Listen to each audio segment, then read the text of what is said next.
What is up mga kaklasik? Tayo'y nagbabalik para sa isang panibagong pellet gun vlog. At ngayon pag-uusapan natin ang aking AUG. Alright. So ito ay hindi ordinaryong pellet gun. Ito ay battery type na pellet gun. So hindi na kailangang ikasa. Di baterya. Ganun siya katindi. Alright. At nabili ko lang ito sa halagang 240. Pin mo yun, 240 lang. May di bateryang pellet gun ka na. At may mga upgrades din akong ginawa dito, or may mga nilagay ako dito para magmukha siyang mas astig. Unang-una na itong kanyang handle grip, galing to sa aking gel blaster. Nilagay ko lang siya dyan dahil meron naman siyang lalagyan dyan, so nilagay ko na. At ito rin kanyang sniper, ay silencer pala, nilagay ko din siya dyan para magmukhang astig. So maluwag siya, kaya ang ginawa ko, nilagyan ko siya ng double-sided tape. So ayan, nilagyan ko siya ng double-sided tape para medyo sumilip-silip at magkasya yung ating silencer. Nilagyan ko siya ng double-sided tape, which is ayan, para magkasya yung ating silencer.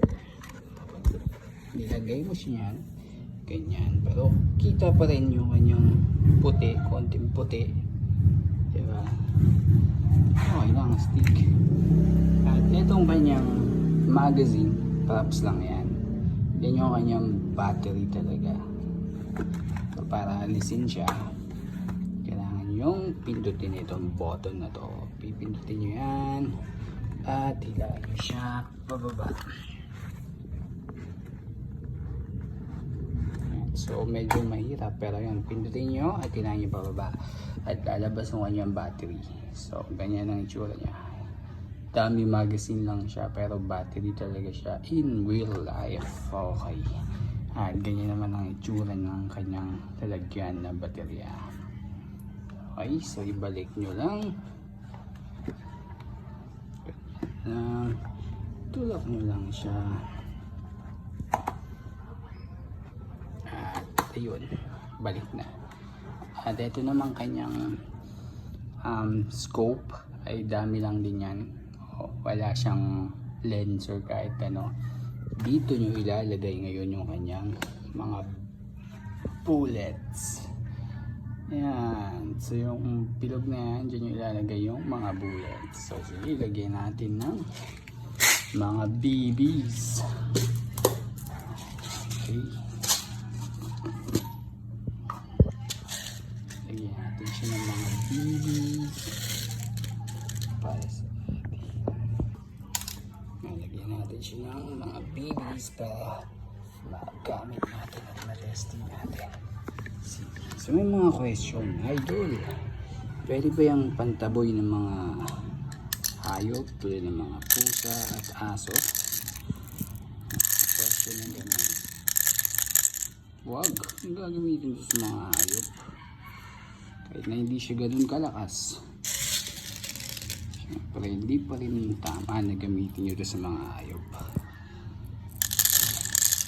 Pero kung yun talaga ang purpose, kung bakit nyo siya binili, pwede naman. Lalo na kung ihahampas nyo mismo itong baril sa mga pusa at hayop, pwede naman, gagana naman.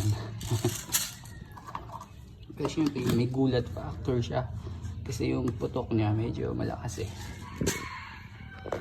Pero yun, sige. Tatanong din kung mabigat ba siya. Hindi, pure plastic lamang siya. Hindi siya ganun kabigat, gaan-gaan lang din daw. Ayan. So itulak natin ito pababa para pumutok itong ano na to. Itutulak na lang siya pababa pag ganun. Okay, so ready to fire na yan. Subukan natin tamaan yung karton na yun. Nakita natin kung ano magiging resulta, mabubutas ba or kahit ano. Let's go.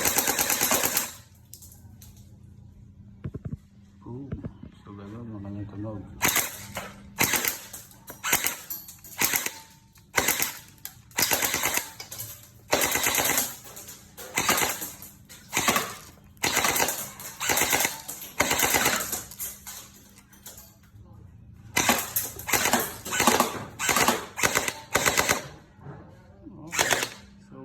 ang isang down. Tingnan natin yung... Oh, meron pa.